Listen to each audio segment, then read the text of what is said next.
to the Book of Cross. Chapter 1. Cross Vegas, baby! Ow!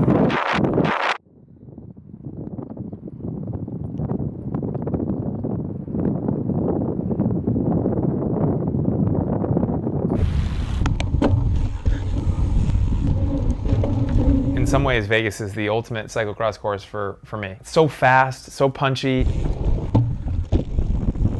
It's almost always perfect weather here. There's never gonna be a day that I see across Vegas being like a total mud fest. For me, that's great because I've always excelled in fast, punchy courses that are dry. Had a lot of success here in the past. 07, I got on the podium. Trevon won. Hoylo and I sprinted, I think, for second. But I ended up third. That was a big victory for me too, because that was the first time I got on the podium at the race. Won it in 2012, first year national champ, which was a huge victory for me. You know, the fact that it's up to a World Cup now is pretty sweet. And so it's a great opportunity for me to showcase myself, also take some extra points in a race that's on home soil, be a part of the internationalization and the growth of the sport in general.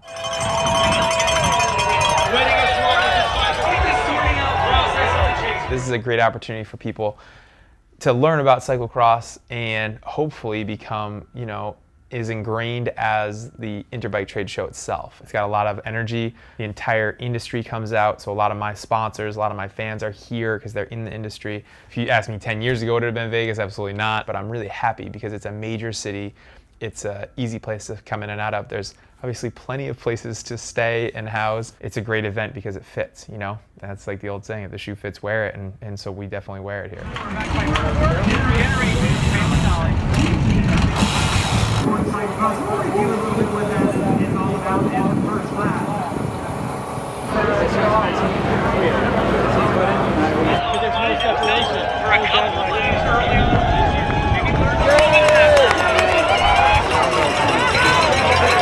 Already here, lap number 1.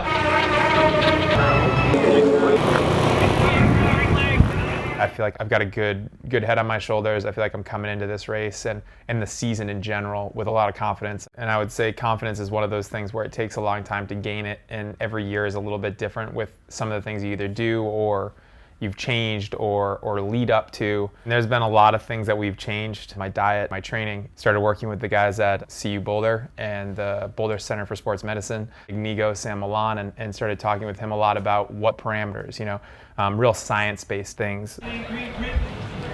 Chris, you want some cookies? I'm good, man. Molly gave me cookies. Okay. Molly, could you grab those cookies? I think that these guys want some cookies. Obviously, the dietary changes that I made have helped a lot there. Then the physiological testing that we've done, we've learned a lot about how I run, the type of fueling that I run best on, that I need, how much I'm burning per hour. All of this really incredible data that I would say things that I didn't know. I mean, I think in the United States, we just don't get the same type of heavy, deep, thick mud. Here, you're able to come off of racing criteriums and really fast, high cadence work. And then when you get over to Europe, it's definitely much more low cadence and much deeper and different type of effort. It's 50 RPMs versus 100. I'd say if there's one thing that I felt like I was letting get away from me was too much time in the gym earlier on. You want to create some muscle mass so you can put more power out, but in cycling, it's a very fine line between how much muscle mass can I put on and how fast can I go up a hill. I hope that was some of this work in the gym that I was able to increase some of that brute force for low cadence work. I think I have, but I really need to wade into that water gently. So we're very lucky to have him in our family. Oh, now you're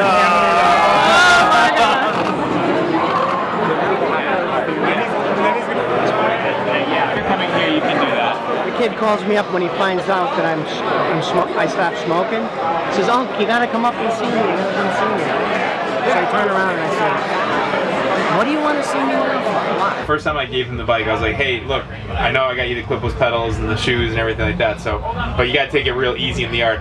You're gonna fall down. Let me give you regular pedals. He goes, nah, I'll be fine. And I kid you not, he shot off like a rocket, hit the biggest pothole in the entire yard, probably a foot deep, and then literally just yard sale everywhere. When he was little, right? We used to go watch him do mountain biking, and he'd be riding around in the woods, and we were like, "What are you doing? What are you doing?" And he shaved his legs. It was a riot. His cousins used to make fun of him. The kids in town made fun of him, and look where he is now. Signing autographs. How special is that? My uncle's lucky to be alive. Yeah, smoked for a long time, but then ended up, like I said, picking up the riding, and yeah, just kind of like turned what was a bad habit or something that he hung on to from his days, and then turned the cycling into the thing that he took all his kind of, I'd say, intensity into. He's so far ahead of the curve that you have to fast forward yourself to someplace where you think he's going to be to catch up with him.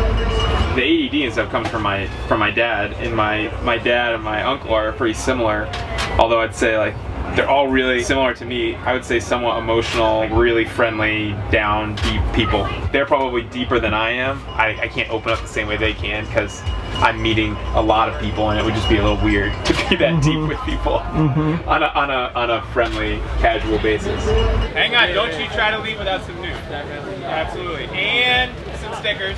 You know, overcoming kind of like what I would call a pretty significant disability. You know, my like ADD, ADHD was on full high gear when I was younger. That was like very, very, very hard for me. I was not a good student, by any stretch, but I always worked to get to the place that I needed to be at, right? So if the teacher was like, hey, this, you're really not crushing it, I'd be like, okay.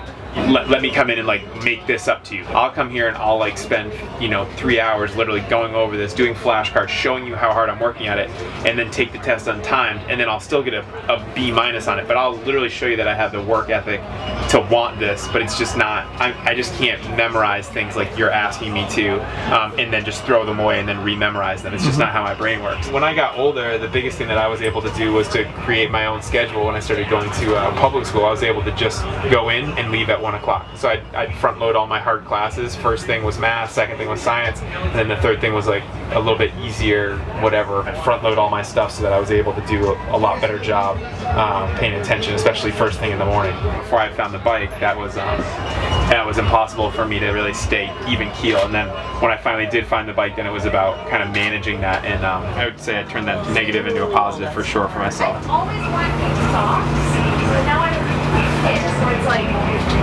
It's going to be a great night. Yeah. I am obviously a little nervous about it, but it'll be fine. It's a deep field, man. There's a lot of good riders here that are here to do work. And that's the difference between me and an American race and a World Cup in America, is that these guys that are here, we're all thinking about the same thing. We're all really hungry to win, and we're all at a really close level. Some courses suit some riders better than others. And so for me, I just have to play to my strengths. Like, knowing those strengths is something that's valuable to me, and trying to put them into action steps is like, it takes patience. It takes, you have to be really kind of clued into everything and thinking about what could potentially happen and what's coming up and who's already played cards and who hasn't.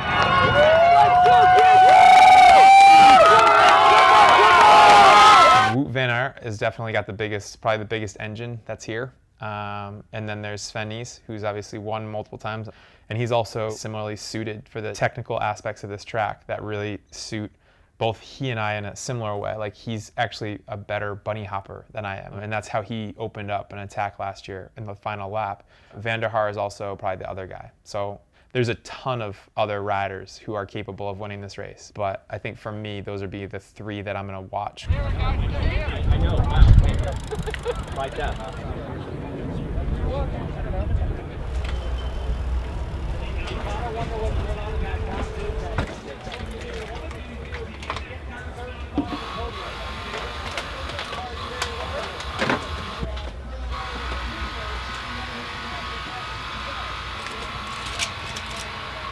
A little gum for Vegas, dry mouth, just in case. You done with the trainer? Yeah. Sweet. See if I can figure out which left and right is. Ah, that looks good.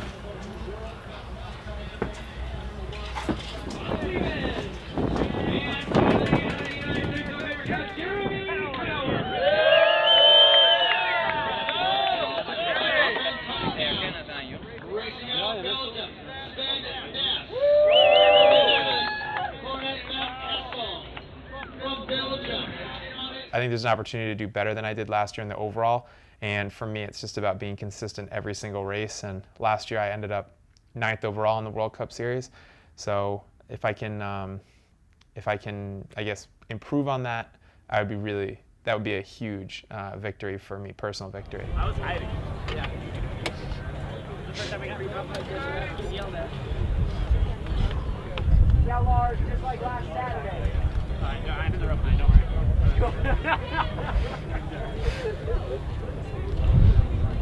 2 minutes. You do not want to stick your nose out in the wind. Just follow wheels. I think that would be a perfect tactic tonight. In cyclocross, you know, always is the strongest person winning. Vegas, if it is windy, it'll probably keep it together a little bit more. It might help force the move, which is already going to be inevitable anyway, but it's really about the rider that's got the best legs on the night, not the day. Depending on how you look at it, it could be really exciting. Brooke Watts bringing this dream to fruition, bringing World Cup racing to America. 1 minute. That's going to get underway in about 1 Lights will minute. turn green now.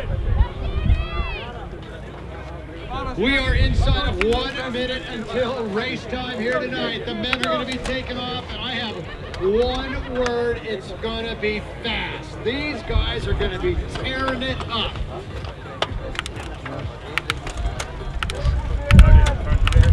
You have the first, the second, the third, the fifth, the sixth, the seventh, the eighth, the ninth, the 10th, all the way to the 15th. All of them. Everybody but the second guy in the world in this field here tonight. They are all chomping at the bit.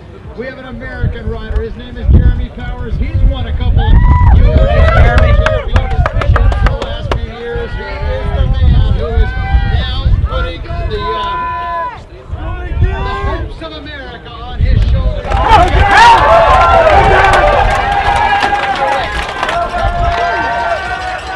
Underway, ladies and gentlemen, get next to the rail.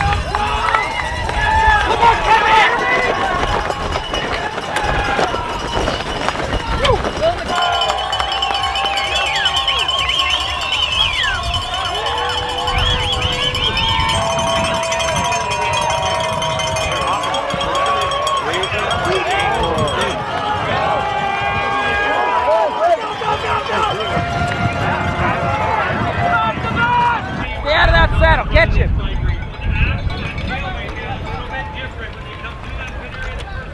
World champion Michael Ventura out in off and running away from this field. He's got nobody chasing him behind. Comes Ventura now right behind him. There he goes! There he goes! Now, Jeremy! Let's go, come on!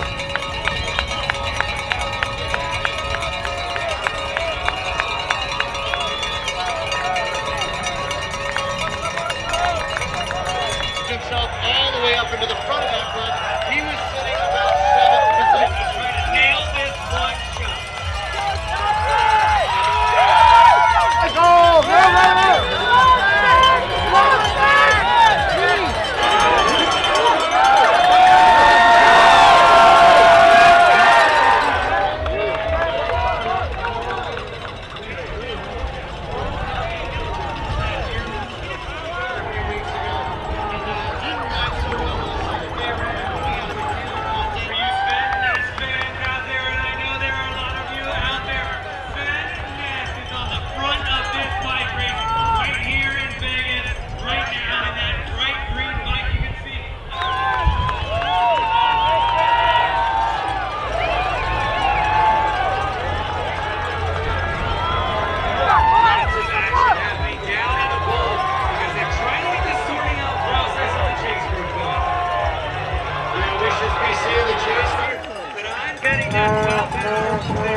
go. Just a minute.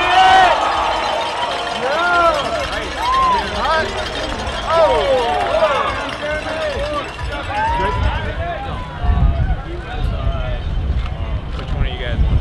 There you go. Sorry, man. That's okay.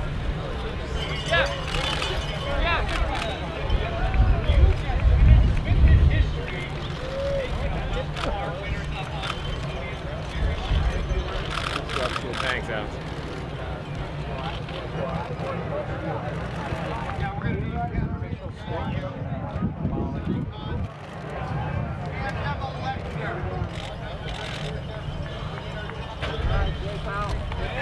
It was uncomfortable.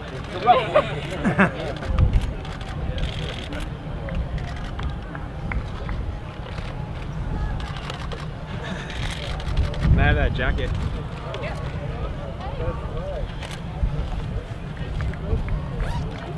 Great effort, Jeremy. Thank you. Dave. Great Appreciate run. it. Thank you. Bottles in the back. Thank you. Thanks, John. Thanks. Thanks for coming out, everybody. It was a good night of racing. For question? Yeah, of course.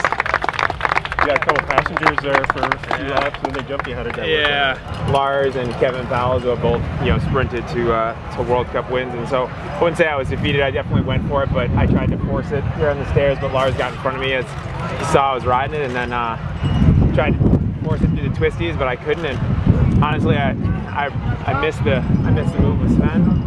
It's hard to not have wanted the third place that I could have seen, but another year, maybe another chance, and it's fine. Once it sinks in a little bit more, I think I'll be happy with the ride I did tonight.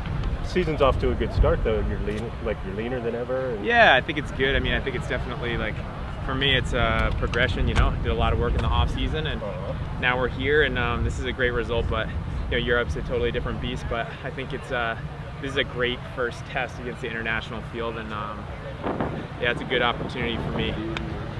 Powell was crashing in front of you, and then you didn't follow him when he came up, and because he got up to me, he was like, "Hey man, what's up? Let's do coffee." Yeah, yeah. How did you get fourth? No. Oh God, no, I didn't get fourth. Another day. Ladies and gentlemen, Swiftness of Belgium. And ladies and gentlemen,